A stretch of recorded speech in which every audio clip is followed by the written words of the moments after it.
सुनो कहानी। एक समय की बात है, एक विधवा रहती थी। वह किसी व्यापारी खानदान की थी। गरीब होने के कारण वह रईसों के घर में बर्तन मांजकर अपना गुजारा करती थी। क्या जीवन है, लेकिन काम न करूं तो पैसे कहां से आएंगे। उसका इकलौता बेटा था जिसका नाम था सोमदत्त। बेटा, तू ही मेरा सब कुछ है। मैं तुझे धनी और श्रेष्ठ देखना चाहती हूँ। जब वह थोड़ा बड़ा हुआ, वह उसे गांव के अध्यापक के पास ले गई।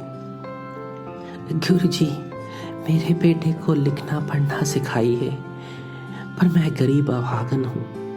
आपको कोई दक्षिणा न दे पाऊंगी। गुरुजी धनी न थे, किंतु विचारशील व दयालु अवश्य थे। सत्य है, यह स्त्री निर्धन है। ठीक है, बालक बुद्धिमान लगता है। यदि मेरी शिक्षा से इसका श्रेय हो तो मैं अपने को कृतार्थ समझूंगा। समय बीता, सोमदत्त का शिक्षण पूर्ण हुआ। वह एक बुद्धिमान तथा समझदार युवक बना। बेटा, मैं बहुत खुश हूँ। अब तुम्हारा शिक्षण पूर्ण हो गया। तुम अपने स्वर्गीय पिता की तरह धंधा शुरू कर सकते हो। तुम ठीक कहती हो माँ, मुझे अभी कुछ करना चाहिए, परंतु धंधे के लिए मूलधन कहाँ से आएगा। पड़ोस वाले गांव में जाओ, वहां विशाखिल नाम का धनी व्यापारी रहता है। वह दानी व उदार है। वह अवश्य तुम्हारी सहायता करेगा। अपनी मां की आज्ञा अनुसार युवक पड़ोस वाले गांव के लिए चल दिया। मेरे लिए मेरी मां ने बहुत कष्ट उठाए हैं। अब उसे विश्रांति देना मेरा कर्तव्य है। व्यापारी के घर पहुंचकर उसने देखा कि व्यापारी सामने खड़े एक युवक को डांट रहा है। कितने निर्लज्ज और बेकार हो। कितनी बार तुम्हें उधार दिया, लेकिन आज तक तुमने कुछ करके नहीं दिखाया। अभी और मांगने आए हो। क्या तुम्हें थोड़ी भी लज्जा नहीं आती। यदि मनुष्य में हिम्मत हो, वह ऐसे मरे हुए चूहे को भी मूलधन बना सकता है। यह सुनते ही सोमदत्त आगे बढ़ा। सेठ जी, मुझे यह चूहा मूलधन के रूप दीजिए।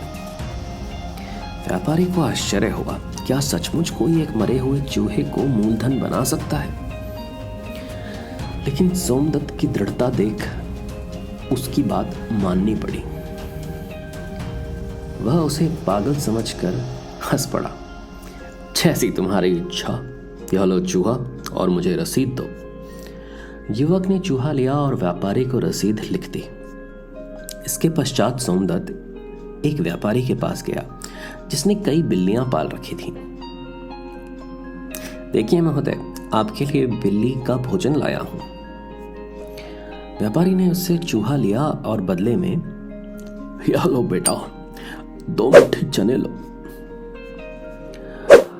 फिर सोमदत्त जंगल की सीमा पर गया और चनों को पीस दिया। थोड़ी देर बाद कुछ लकड़हारे वहां से गुजरे। थोड़ी विश्रांति लीजिए महोदय, जलपान लीजिए, थकान दूर हो जाएगी। लकड़हारों ने पेड़ की छाया में विश्रांति ली। उन्होंने पीसा हुआ चना खाया। यह जल लाया हूं, प्यास बुझा लीजिए। धन्यवाद भाई, यह लो लकड़ी। हर एक लकड़हारे ने उसे 2 लकड़ी के टुकड़े दिए।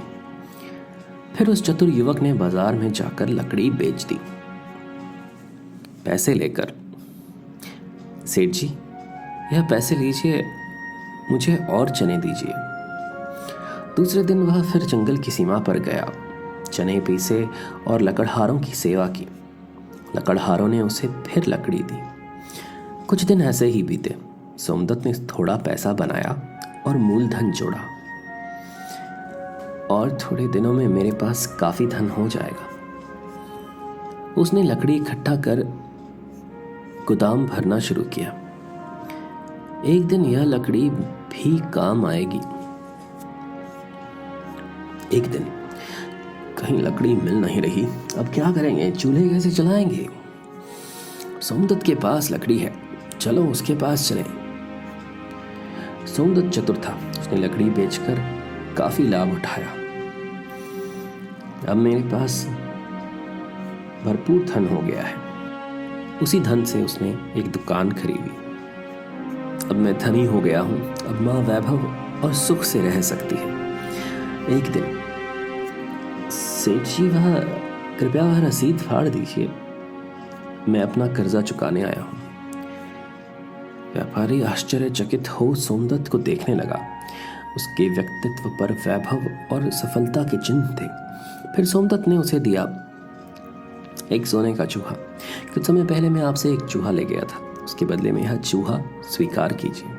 बेटा, मैं तुम्हारी योग्यता से बहुत प्रसन्न हूं। तुमने न केवल अपनी बुद्धि चलाई पर अपने हाथों से श्रम भी किया। सत्य है, बुद्धि और श्रम से मनुष्य हर कठिनाई पर विजय प्राप्त कर सकता है। मैं ऐसे ही साहसी और चतुर युवक की खोज में था। आओ, मेरी बेटी का हाथ स्वीकार करो। सोमदत्त का विवाह व्यापारी की सुंदर कन्या से हुआ। शीघ्र ही वह प्रसिद्ध और अत्यंत धनी व्यापारी बना, क्योंकि वह बुद्धि और श्रम दोनों से काम लेता था।